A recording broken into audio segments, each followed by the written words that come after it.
اللہ کے رسول صلی اللہ علیہ وسلم اپنے بستر پہ حضرت علی کو سلایا اور اپنی چادر دے کے کہا کہ علی تم اپنی یہ چادر اوڑھ کے سو جانا، اور جو امانتیں میرے گھر رکھی ہوئی ہیں میرے جانے کے بعد وہ تمام امانتیں ان کے گھروں کو پہنچا کر مدینہ آنا۔ آپ پوچھیں گے امانتیں کیوں گھر میں رکھی ہوئی تھی؟ یاد رکھیے مشرکین مکہ باوجود مخالف ہونے کے، باوجود جانی دشمن ہونے کے، لیکن اتنا اعتماد تھا کہ اللہ کے رسول گویا کہ ایک بینک تھے، وہاں پر اپنی حفاظت کے چیزیں لے آ کے رکھتے تھے کیونکہ معلوم تھا اللہ کے رسول صلی اللہ علیہ وسلم کبھی دھوکہ نہیں دیں گے۔ قریش مشرکین مکہ کو بھی معلوم تھا سب سے زیادہ بہترین اور جگری دوست اللہ کے رسول صلی اللہ علیہ وسلم کے ابو بکر ہیں، اس واسطے جیسے نہ ملے تو سیدھے صدیق اکبر کے گھر آئے۔ آج شیعہ کہتے ہیں کہ اللہ کے رسول کے دشمن ابو بکر ہیں۔ ارے بدبختو، مشرکین مکہ کو بھی معلوم تھا کہ اللہ کے رسول کے دوست صدیق اکبر ہیں، تم کو نہیں پتا کہ اللہ کے رسول کے دوست صدیق اکبر ہیں؟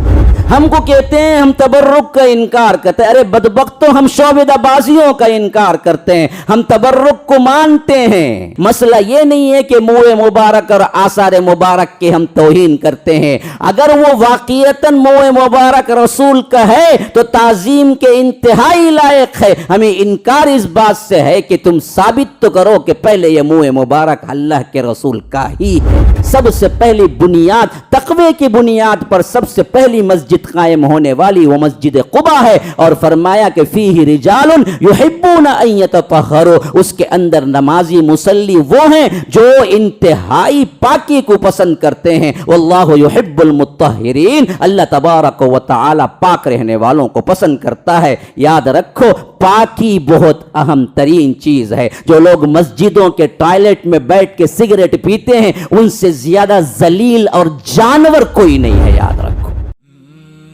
MSLI TV، رہنمائی بدلتی دنیا کے لیے۔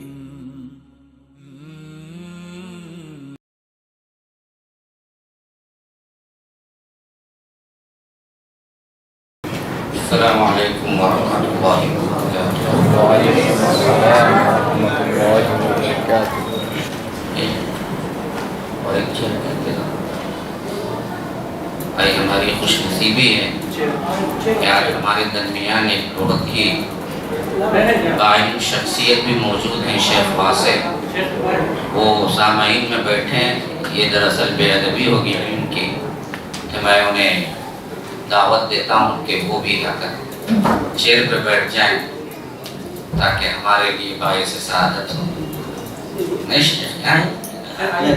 آرام سے تو ایسے بھی تھا، آرام سے تھا۔ اصل اہل علم تو یہ ہوتے ہیں، بھائی ہم کیا ہیں؟ ڈھول ہیں، ہم دکھا رہے ہیں کہ ڈھول ہیں بس۔ اہل علم تو یہ ہوتے ہیں، تو ہم نے بس کچھ بولنا سیکھ لیا ہے، اس کے علاوہ ہمارے پاس ہے کیا؟ ان جیسے لوگوں کو اللہ تبارک و تعالی تعدم حیات خوش خرم رکھے، صحت عافیت سے رکھے۔ علم میں دکتورا کیے ہوئے ہیں ماشاءاللہ، لغات بہت بہترین جانتے ہیں اور مدارس میں پڑھاتے بھی ہیں ماشاءاللہ۔ یہ آئے محفل میں، یہ میرے لیے باعث سعادت ہے۔ ان الحمد للہ نحمده ونستعینه ونستغفره ونؤمن به ونتوکل علیہ ونعوذ باللہ من شرور انفسنا ومن سیئات اعمالنا، من يهده الله فلا مضل له ومن يضلل فلا هادي له، واشهد ان لا اله الا الله وحده لا شريك له، واشهد ان محمدا عبده ورسوله، اما بعد فان خير الحديث كتاب الله، وخير الهدي هدي محمد صلى الله عليه وسلم، وشر الأمور محدثاتها وكل محدثة بدعة وكل بدعة ضلالة، وفي رواية وكل ضلالة في النار۔ فأعوذ بالله السميع العليم من الشيطان الرجيم من همزه ونفسه ونفخه، وَإِذْ يَمْكُرُ بِكَ الَّذِينَ كَفَرُوا لِيُثْبِتُوكَ أَوْ يَقْتُلُوكَ أَوْ يُخْرِجُوكَ وَيَمْكُرُونَ وَيَمْكُرُ اللَّهُ وَاللَّهُ خَيْرُ الْمَاكِرِينَ. وقال تعالى: بسم الله الرحمن الرحيم. إذا جاء نصر الله والفتح ورأيت الناس يدخلون في دين الله أفواجا فسبح بحمد ربك واستغفره إنه كان توابا. اللهم أرنا الحق حقا وارزقنا اتباعه وأرنا الباطل باطلا وارزقنا اجتنابه. اللهم علمنا ما ينفعنا وانفعنا بما علمتنا وارزقنا علما. رب اشرح لي صدري ويسر لي أمري واحلل عقدة من لساني يفقه قولي. اس اللہ کے نام سے ابتدا جس کے ناموں کی کوئی انتہا ہی نہیں. ولو ان ما فی الارض من شجرۃ اقلام والبحر یمدہ من بعدہ سبعۃ ابحر ما نفدت کلمات اللہ. اس ذات اقدس پر کروڑوں درود و سلام ہوں جو تمام جہانوں کے لیے رحمت للعالمین بن کے آئے تھے. اللہم صلی علی محمد وعلی آل محمد کما صلیت علی ابراہیم وعلی آل ابراہیم انک حمید مجید. وبارک علی محمد وعلی آل محمد کما بارکت علی ابراہیم وعلی آل ابراہیم انک حمید مجید. برادران اسلام، واجب الاحترام بزرگوں، دوستوں، عزیز ساتھیوں، لائق احترام ماؤں اور بہنوں، اللہ تبارک و تعالیٰ کا بے انتہا فضل و احسان ہے کہ سیرت النبی صلی اللہ علیہ وسلم کے مضمون پر جو ورکشاپ شروع کیا گیا اس کا یہ ہمارا آخری جلسہ ہے. اللہ نے وقت میں برکت بھی دی، آپ لوگوں کا ذوق و شوق بھی قابل داد ہے کہ ہم آپ کے بھی شکر گزار ہیں کہ آپ نے نماز عشاء کے بعد بھی بیٹھنے کے لیے تیار رہے، اور اس حیثیت سے اب مدنی زندگی کا حصہ ہمارے درمیان باقی ہے. اصل میں سیرت النبی ایک بہت بڑی، ایسے سمجھیے کہ بحر ذخار ہے، ایک بہت بڑا علم ہے. اس کو چند گھنٹوں کے اندر محصور کرنا یہ گویا کہ سمندر کو کوزے میں بھرنے کے برابر ہے. لیکن میں نے دراصل وہ چاشنی، وہ میٹھاس دینے کی کوشش کی ہے جو آگے چل کر آپ کو سیرت کی طرف راغب کر دے. گویا کہ ہم نے وہی کام کیا جو مٹھائی والا اپنے مٹھائی کے دکان پہ چکھنے کے لیے دیتا ہے فری میں کہ تھوڑا چکھو، اس امید پر کہ وہ ضرور یہاں سے خریدے گا. یہ 3 دن کا تمام ورکشاپ وہی مثال رکھتا ہے کہ ہم نے دراصل وہ چاشنی دینے کی کوشش کی ہے کہ اب آگے آپ کا ذوق ہے، آپ کا شوق ہے، آپ کی تلاش ہے کہ اگر آپ اس پر کتابیں پڑھتے جائیں گے، شوق بڑھتا جائے گا، تو یاد رکھیے کہ آپ کی پوری زندگی نامکمل ہے اس کے لیے کہ آپ اللہ کے رسول صلی اللہ علیہ وسلم کی زندگی کا پورا محاصرہ کر سکیں. اور اسی واسطے ہم دیکھتے ہیں کہ سینکڑوں لوگوں نے سیرت النبی صلی اللہ علیہ وسلم پر کتابیں لکھی، اور اس فن میں ایسا معاملہ ہوا کہ کوئی مذہب کی بھی قید نہیں رہی. کئی غیر مسلموں نے بھی بڑی بڑی جامع ترین کتابیں لکھی ہیں سیرت النبی پر، اور آج تک کوئی ایسا عالم پیدا نہیں ہوا جو یہ کہہ سکے کہ میں نے سیرت النبی لکھ کر سیرت کا حق ادا کر دیا. کسی نے نہیں کہا. ہاں یاد رکھیے، کئی مجلدات میں بھی ہیں، لیکن وہ بھی یہی لکھنے پہ مجبور ہوئے کہ ہم نے دراصل ایک جھلک بھی لکھنے نہیں پائی، ہم نے ایک حصہ بھی ہم نے مکمل نہیں کیا. کیوں جا کہ ہم نے دراصل یہ 4-5 گھنٹے کا جو وقت مجھے ملا 2-3 دن میں کہ یہ دعویٰ کر سکوں کہ یہاں پر میں نے سیرت بیان کر دی. بہر کیف آپ کو میں زیادہ دیر بھی روکنا نہیں چاہتا، لیکن مضمون بڑا وسیع ہے. انشاءاللہ اللہ کبھی موقع دے مجھے کہ یہاں پر بھی میں ایک مرتبہ میں نے ابتدا میں کیا ہے، یوٹیوب میں بھی موجود ہے. 50 گھنٹے میں نے سیرت پر کیے ہیں، اور اس کے ریکارڈنگز موجود تھے. کچھ ضائع ہو گئے. میرا ابتدائی ایام مرکز السلام میں نے ریکارڈ کروایا تھا کہ وہ اگر آپ سنیں گے تو پتہ چلے گا کہ کتنا وسیع مضمون ہے۔ پھر اس کے بعد یہ دعوتی دورے وغیرہ مجھے وقت نہیں دیے کہ اتنے مفصل طور پر میں پھر ذکر کروں، لیکن امید یہ ہے کہ انشاءاللہ ان قریب پھر کیا ہے وہ سلسلہ شروع کیا جائے گا۔ دعا کیجئے کہ اللہ تبارک و تعالی جب تک میرے بدن میں سانس آن اور اللہ تبارک و تعالی دل رہے تب تک اللہ کے رسول صلی اللہ علیہ وسلم کی سیرت کو میں بیان کرتا رہوں۔ یہ ہماری خوش نصیبی ہے کہ اللہ تبارک و تعالی نے ہم سے کام لے لے، ورنہ تو اللہ کے رسول صلی اللہ علیہ وسلم کسی تعریف کے محتاج نہیں ہیں۔ تو بہرکیف اللہ کے رسول صلی اللہ علیہ وسلم 13 نبوت میں ہجرت کے لیے نکلے۔ اللہ تبارک و تعالی کے ذریعے پیغام آیا، آپ کو نکلنا ہے۔ یہ وہ دن تھا جب مشرکین مکہ نے بھی اپنے دار الندوہ، جو ان کی پارلیمنٹ تھی اس کا نام تھا، جہاں پر وہ لوگ جمع ہو کے سازش کرنے لگے کہ اللہ کے رسول صلی اللہ علیہ وسلم کو کسی نہ کسی طرح نعوذ باللہ قتل کر دیں گے، کیونکہ معاملہ یہ تھا کہ ابو طالب کی وفات کے بعد ان کے جو کچھ بھی تیور تھے وہ بدل چکے تھے، جرات بہت بڑھ گئی تھی۔ سوچ رہے تھے کہ کسی نہ کسی طرح ہم اللہ کے رسول صلی اللہ علیہ وسلم پہ ہاتھ اٹھا سکتے ہیں، کوئی ان کے خاندان کا سپورٹر نہیں ہے۔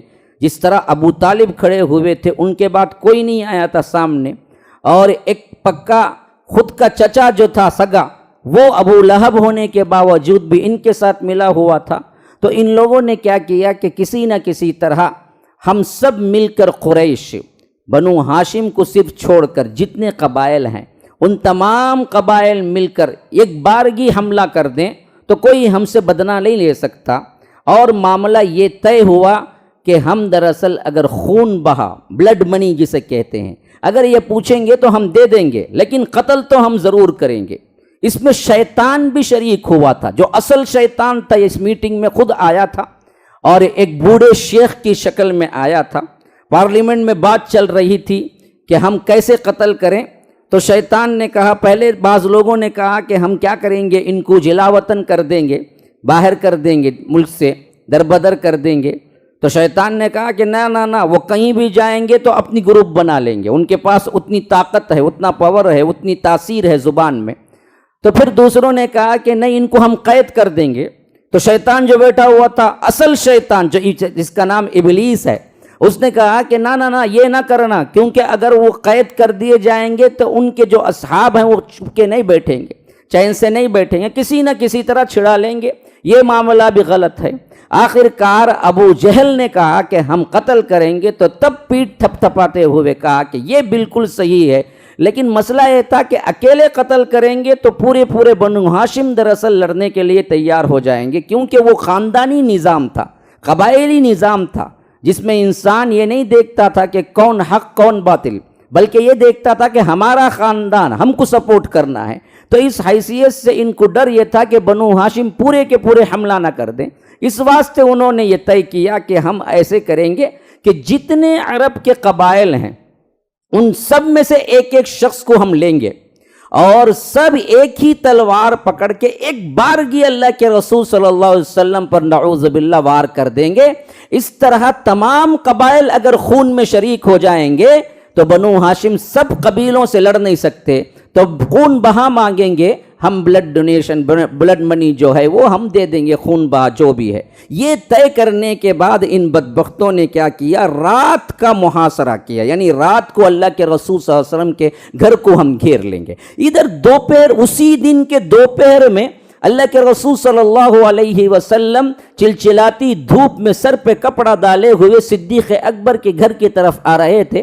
تو صدیق اکبر نے دیکھا کہ خلاف معمول اس وقت عرب میں کوئی نہیں نکلتا تھا، کیونکہ دوپہر کا وقت خیر اللہ کا ہوتا تھا، آرام کا ہوتا تھا، وہ آج بھی عربوں کے اندر پایا جاتا ہے۔ تو ایسے وقت میں کوئی نہیں نکلتا تھا، ایسے وقت میں اللہ کے رسول صلی اللہ علیہ وسلم کیوں آ رہے ہیں؟ جیسے گھر کے اندر آئے، حضرت ابو بکر صدیق سے اللہ کے رسول صلی اللہ علیہ وسلم نے کہا کہ جلدی سے آپ جو بھی اجنبی ہیں ان کو دور کیجیے، خاص بات کرنی ہے۔ صدیق اکبر مسکرائے، کہا کہ اللہ کے رسول کون ہے اجنبی؟ سب آپ ہی کے گھرانے، یہ میری بیٹی آپ کی بیوی ہے، یہ میری ماں اور یہ میرے باپ ہیں، یہ میں ہوں، یہ میری بیوی آپ کی ساس ہے، سب اپنے ہی ہیں، آپ کہیے کہ کیا ہے۔ تو اللہ کے رسول صلی اللہ علیہ وسلم نے کہا کہ صدیق مجھے ہجرت کا حکم ملا ہے۔ ڈرتے ڈرتے پوچھا صدیق اکبر نے اے اللہ کے رسول ساتھ کون؟ کہا کہ آپ ہی ہیں ساتھ۔ خوشی سے نعرہ لگایا کہ اللہ نے اس سفر میں ساتھ ہونے کے اعتبار سے مجھے چن لیا ہے، میں اسی تمنا میں اس سے پہلے بھی 2 سواریاں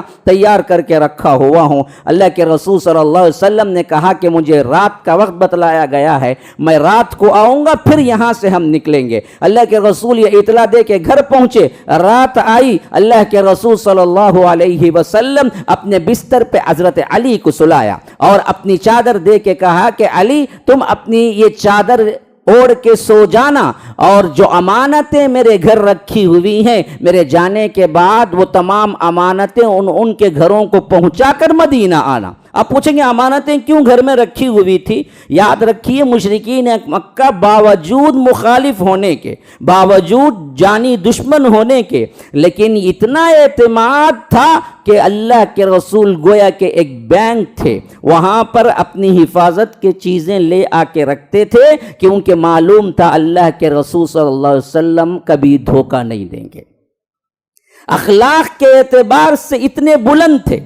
آج ہماری پامالی اسی واسطے ہے میرے بھائیوں، ہم نے اخلاق چھوڑ دیا، ہمارا اخلاق انتہائی گرا ہوا اخلاق ہے، ہمارے عادات اطوار رہنے سہنے کی جگہیں دیکھیے اتنی گندی اتنی بدبودار ہیں کہ کوئی تصور بھی نہیں کر سکتا اتنا خوبصورت اسلام کو ماننے والے لوگ ایسے بھی ہو سکتے ہیں۔ تو بدنامی کا باعث خود ہم اور ہماری زندگیاں ہیں۔ اگر ہم اسلام کے پاک اور صاف نظام کو اپنائیں اور اخلاق کو اپنائیں تو یاد رکھیے پھر دعوت کی کوئی خاص ضرورت نہیں، خود لوگ آ کے پوچھ کے اسلام قبول کریں گے۔ تو اخلاق کا یہ عالم تھا کہ مشرکین مکہ باوجود بہت زبردست نفرت کے، بہت زبردست دشمنی کے، اپنی قیمتی چیزیں اللہ کے رسول صلی اللہ علیہ وسلم کے گھر میں رکھتے تھے۔ اور اللہ کے رسول کا بھی اخلاق دیکھو، ان بدبختوں نے اللہ کے رسول کے گھر کا محاصرہ کر لیا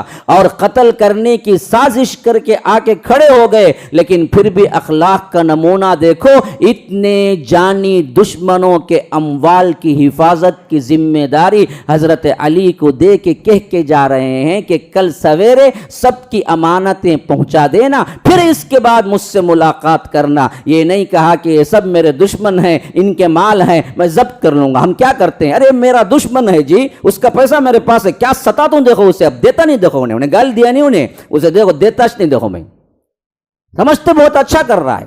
یاد رکھیے بالکل غلط ہے، اس کا حق ہے کہ وہ آپ کے ساتھ کوئی بھی سلوک کرے، حق واپس لوٹاؤ۔ تو اللہ کے رسول صلی اللہ علیہ وسلم نے یہ کہا، پھر وہاں سے نکل گئے۔ ہاں وہ 17 افراد تھے قبائل کے، اور 17 لوگ بھی کھڑے ہوئے ہیں، یوں کھڑے ہوئے ہیں تلوار سونتے، جیسے ہی نکلیں گے قتل کر دیں گے۔ اللہ تبارک و تعالی نے ان کے آنکھوں کو پکڑ لیا، وہ دیکھ نہیں پائے، اور اللہ کے رسول صلی اللہ علیہ وسلم انہی کے درمیان بالکل چلتے ہوئے اور قرآن کی سورہ یاسین کی یہ آیت پڑھتے ہوئے کہ وَجَعَلْنَا مِن بَيْنِ أَيْدِيهِمْ سَدًّا وَمِن خَلْفِهِمْ سَدًّا فَأَغْشَيْنَاهُمْ فَهُمْ لَا يُبْصِرُونَ کہ اللہ تبارک و تعالی نے ان کے آگے بھی ایک دیوار کھڑی کر دی، پیچھے بھی دیوار کھڑی کر دی، یہ دیکھتے نہیں ہیں، ان پہ پردہ ڈال دیا ہے، کچھ مٹی لی اور اٹھا کے پھینکا، اور وہ کنکر جو بھی ہیں ان کے اوپر پڑے، سب کی آنکھیں جاتی رہی، کچھ دیر کے لیے وہ اندھے ہو گئے۔ اللہ کے رسول وہیں سے نکل کے سیدھے صدیق اکبر کے گھر چلے گئے۔ ادھر ان لوگوں نے صبح کی دیکھا اللہ کے رسول ابھی تک نہیں نکلے ہیں، جھانک کے دیکھا تو اللہ کے رسول کے بستر پہ موجود ہیں، پھر کچھ دیر دیکھا تبھی بھی نہیں نکلے ہیں، تب جا کے چادر اٹھا کے دیکھا تو حضرت علی وہاں سے نکلے، کیونکہ حضرت علی اللہ کے رسول کی چادر اوڑھے سو رہے تھے۔ حضرت علی کو پکڑ لیا، کہا کہ کہاں ہیں تمہارے صاحب؟ کہا کہ ہمیں تو پتہ نہیں، اور واقعتاً پتہ نہیں تھا، اللہ کے رسول نے بتایا نہیں تھا کہ کس راستے سے جا رہے ہیں۔ ادھر حضرت علی کو چھوڑا، پھر دوڑے بھاگے گئے صدیق اکبر ہی کے پاس جائیں گے، اور وہ صدیق اکبر کے گھر پہنچے، دروازہ کھٹکھٹایا، اور کچھ دیر بعد ان کی بیٹی اسما نے کھولا تو پوچھا کہ تمہارے ابو کہاں ہیں؟ کہا کہ ہم کو تو پتہ نہیں ہے۔ تو ان بدبختوں نے، ابو جہل نے ایک چانٹا رسید کیا، جس کی وجہ سے حضرت اسما کی بالی گر گئی۔ اسی سے معلوم ہوتا ہے اس زمانے میں کان میں زیور پہننے کا رواج تھا، اور یہ بالکل مباح ہے، عورتوں کے لیے کان چھید کے زیور پہن سکتے ہیں۔ کیونکہ اس حدیث میں اس کی طرف اشارہ ہے۔ تو غرض کہ اس کے بعد یہاں پر ایک بات نوٹ کیجئے، قریش مشرکین مکہ کو بھی معلوم تھا سب سے زیادہ بہترین اور جگری دوست اللہ کے رسول صلی اللہ علیہ وسلم کے ابو بکر ہیں، اس واسطے جیسے نہ ملے تو سیدھے صدیق اکبر کے گھر آئے۔ آج شیعہ کہتے ہیں کہ اللہ کے رسول کے دشمن ابو بکر ہیں۔ ارے بدبختو، مشرکین مکہ کو بھی معلوم تھا کہ اللہ کے رسول کے دوست صدیق اکبر ہیں، تم کو نہیں پتا کہ اللہ کے رسول کے دوست صدیق اکبر ہیں؟ کیسے الزام تراشیاں کرتے ہو صدیق اکبر کے اوپر؟ پھر اللہ کے رسول صلی اللہ علیہ وسلم یہاں سے نکلے، مدینہ یوں ہے، مدینہ اس طرف ہے، تو اللہ کے رسول نے بالکل مخالف سمت میں سفر کیا۔ آپ دیکھیں غار ثور بالکل مخالف سمت میں ہے، اور مکہ اس تاکہ ان لوگوں کو پتہ نہ چلے کہ اللہ کے رسول صلی اللہ علیہ وسلم کدھر گئے ہیں۔ اللہ کے رسول مخالف سمت لیے اور چلتے رہے یہاں تک کہ ایک پہاڑ کے دامن میں ایک غار ہے۔ دو غار مشہور ہیں، ایک مکے کا وہ غار ہے جو غار حرا کہلاتا ہے، جو نبوت سے پہلے اللہ کے رسول وہاں پر رہتے تھے، ایک وہ غار ہے جو ہجرت کی راہ میں پیش آیا، جس میں اللہ کے رسول صلی اللہ علیہ وسلم 3 دن رہے۔ اللہ کے رسول صلی اللہ علیہ وسلم یہاں پہ پہنچے تو پتھریلی زمین تھی اور پہاڑ کے اوپر اونچا غار تھا۔ اللہ کے رسول کو چلنے میں مشکل ہوتی تھی تو صدیق اکبر نے کہا کہ اللہ کے رسول میرے کندھے پہ سوار ہو جائیے، میں آپ کے لے کے چڑھوں گا۔ اور اللہ کے رسول صلی اللہ علیہ وسلم صدیق اکبر کے کندھے پہ بیٹھے تو صدیق اکبر نے محمد رسول اللہ کو اٹھا کے دامن میں پہنچایا۔ یہ محبت تھی۔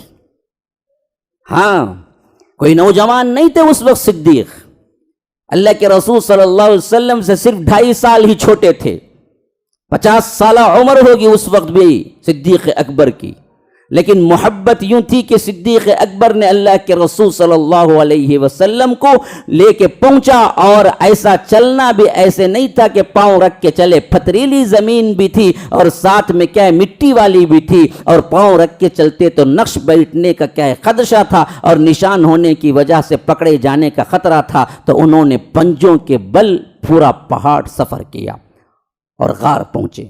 کہا کہ میرے ماں باپ آپ پہ قربان، اللہ کے رسول غار میں داخل نہ ہوئیے جب تک کہ میں صفائی نہ کر لوں، کیونکہ کوئی زہریلا جانور ہو اور وہ آپ کو کاٹ لے، یہ میں برداشت نہیں کر سکتا۔ خود گئے اور پوری صفائی کی اور دیکھا کہاں کہاں سوراخ تھے، ان سوراخوں کو بند کیا، لیکن ایک سوراخ وہ بھی تھا جہاں بند کرنے کے لیے کوئی کپڑا نہ ملا، یہاں تک کہ اللہ کے رسول صلی اللہ علیہ وسلم کو اندر بلایا اور اس سوراخ پہ اپنے پاؤں کو رکھ کر بند کیا، اور اللہ کے رسول غار میں پہنچے تو صدیق اکبر کے مانڈی میں سر رکھ کے تھوڑی دیر کے لیے سو گئے۔ یہ توکل کا اعلیٰ نمونہ ہے، کیونکہ چوطرف دشمنان اسلام اللہ کے رسول صلی اللہ علیہ وسلم کو ڈھونڈتے پھر رہے ہیں اور موت کا خطرہ ہر وقت ہے، لیکن توکل اس اعتبار سے اس حد تک پہنچا ہوا ہے کہ اللہ کے رسول غار میں پہنچے تو اطمینان کی نیند سو گئے۔ نیند اسی وقت آتی ہے جب دل اطمینان میں ہو، یعنی ان لوگوں کا کوئی ڈر اللہ کے رسول صلی اللہ علیہ وسلم کو نہیں تھا، اور ادھر اللہ کے رسول صلی اللہ علیہ وسلم سوئے اور ادھر کوئی زہریلا جانور تھا جو صدیق اکبر نے سوراخ بند کیا تھا، اس سوراخ پہ ڈس لیا، اور اس کے زہر کے اثر سے جو درد اٹھا وہ درد اس حد تک تھا کہ صدیق اکبر نے بہت کنٹرول کے باوجود بھی ان کے آنکھوں سے آنسو جھلک پڑے اور اللہ کے رسول کے چہرے مبارک پہ پڑے، تو اللہ کے رسول نے آنکھیں کھول دی، کہا کہ صدیق رو رہے ہو، کیا ہوا تمہیں؟ کہا کہ کوئی زہریلا جانور ہے اللہ کے رسول جو میرے لیے کاٹ لیا ہے۔ تو اللہ کے رسول نے کہا کہ پاؤں لاؤ، کہاں کاٹا ہے؟ بتائے کہ یہاں کاٹا ہے۔ تو اللہ کے رسول اپنا تھوک لعاب نکالا، وہاں پہ لگایا۔ صدیق اکبر کہتے ہیں کہ مجھے ایسا محسوس ہوا کہ کبھی یہاں درد ہوا ہی نہیں۔ ہم کو کہتے ہیں ہم تبرک کا انکار کرتے ہیں، ارے بدبختوں، ہم شعبدہ بازیوں کا انکار کرتے ہیں، ہم تبرک کو مانتے ہیں، اللہ کے رسول صلی اللہ علیہ وسلم کے لعاب میں اللہ نے یہ شفا دی ہے کہ زہریلا جانور کا کاٹا ہوا یوں ہو گیا گویا کہ کبھی کوئی کاٹا ہوا ہی نہیں ہے، کوئی زہر کوئی زخم ہوا ہی نہیں ہے۔ مسئلہ یہ نہیں ہے کہ منہ مبارک اور آثار مبارک کے ہم توہین کرتے ہیں، اگر وہ واقعتاً منہ مبارک رسول کا ہے تو تعظیم کے انتہائی لائق ہے۔ ہمیں انکار اس بات سے ہے کہ تم ثابت تو کرو کہ پہلے یہ منہ مبارک اللہ کے رسول کا ہی ہے۔ مسئلہ وہ ہے، عرب میں اللہ کے رسول نے زندگی گزاری، مدینے میں اللہ کے رسول نے 10 سال بتایا، مکے میں اللہ کے رسول نے 13 سال بتایا، لیکن وہاں تو کوئی منہ مبارک نہیں، سب اڑ کے ہندوستان کے اس شہر ہی میں آ کے آباد ہو گئے۔ یہاں کی ہر مسجد میں تو منہ مبارک آثار مبارک، مکے کے اندر کسی مسجد میں نہ منہ مبارک ہے نہ آثار مبارک۔ اگر واقعیتاً ہے تو دھوکے پینے سے شفا ہوگی۔ ہاں، یہ میں نہیں، اصحاب رسول اللہ صلی اللہ علیہ وسلم بھی کرتے تھے۔ تبرک بالکل صحیح چیز ہے اگر ہو اصل، ہم اس کے انکاری نہیں ہیں، ہم انکار اس واسطے کرتے ہیں کہ یہ اصل میں کوئی سند کے اعتبار سے صحیح بات ہے ہی نہیں۔ ہاں، اللہ کے رسول نے اپنے منہ مبارک تقسیم کیے ہیں حجۃ الوداع کے موقع پر، خود دیے ہیں، جن کے پاس ہے واقعتاً وہ تعظیم کے لائق ہے۔ اللہ کے رسول کا پسینہ کبھی کبھی صحابہ لے لیا کرتے۔ ام حرام بنت ملحان کے بارے میں آتا ہے، اللہ کے رسول کبھی کبھی ان کے گھر جا کے سویا کرتے تھے اور سورج کی تپش کی وجہ سے پسینہ نکلتا تھا تو حضرت ام حرام کوئی شیشی میں لے لیتی تھی۔ ایک مرتبہ شیشی پکڑ کے لے رہی تھی پسینہ، یہاں تک کہ اللہ کے رسول کی آنکھ کھل گئی۔ کہا کہ ام حرام، کیونکہ اللہ کے رسول کے رشتے میں یہ خالہ ہوتی تھی اور یہ محرم میں آتی تھی، تو اللہ کے رسول صلی اللہ علیہ وسلم نے پوچھا یہ پسینہ لے کے تم کیا کرو گی؟ کہا کہ اللہ کے رسول اس پسینے کی خوشبو دنیا کی کوئی خوشبو کے مثل نہیں ہے، اس واسطے ہم اس پسینے کے قطرے کو اپنے خوشبو میں ملاتے ہیں تو اس کی خوشبو دوبالا ہو جاتی ہے۔ ہم مانتے ہیں، اسی لیے حضرت انس کہتے ہیں ما مسست دیباجا ولا حریرا الین من کف رسول اللہ صلی اللہ علیہ وسلم، اللہ کے رسول صلی اللہ علیہ وسلم کے ہتھیلی کو میں نے چھوا، دیباج اور ریشم کو میں نے اتنا نرم نہیں پایا جتنا اللہ کے رسول صلی اللہ علیہ وسلم کے ہتھیلی کو نرم پایا، اور اللہ کے رسول صلی اللہ علیہ وسلم کی پسینے کی خوشبو کو میں نے تمام خوشبوؤں سے برتر پایا۔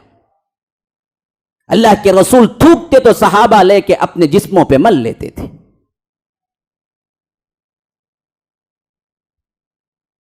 لیکن ہو اللہ کے رسول کا تھوک، وضو کا پانی صحابہ یوں لڑ پڑتے گویا کہ سب سے قیمتی شے ہے۔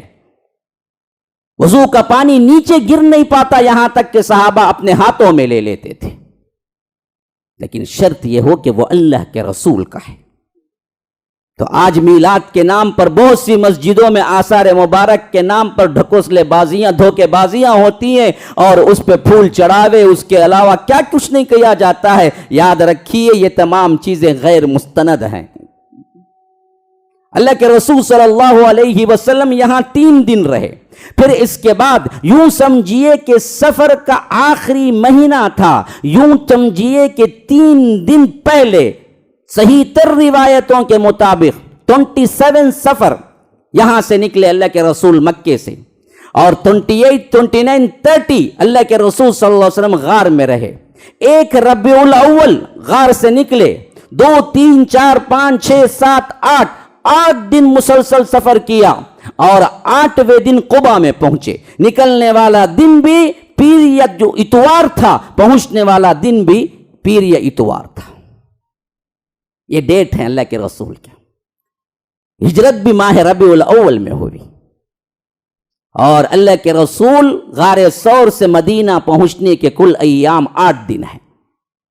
یہ 8 دن کا سفر کر کے قبا پہنچے، صحابہ اشتیاق میں تھے،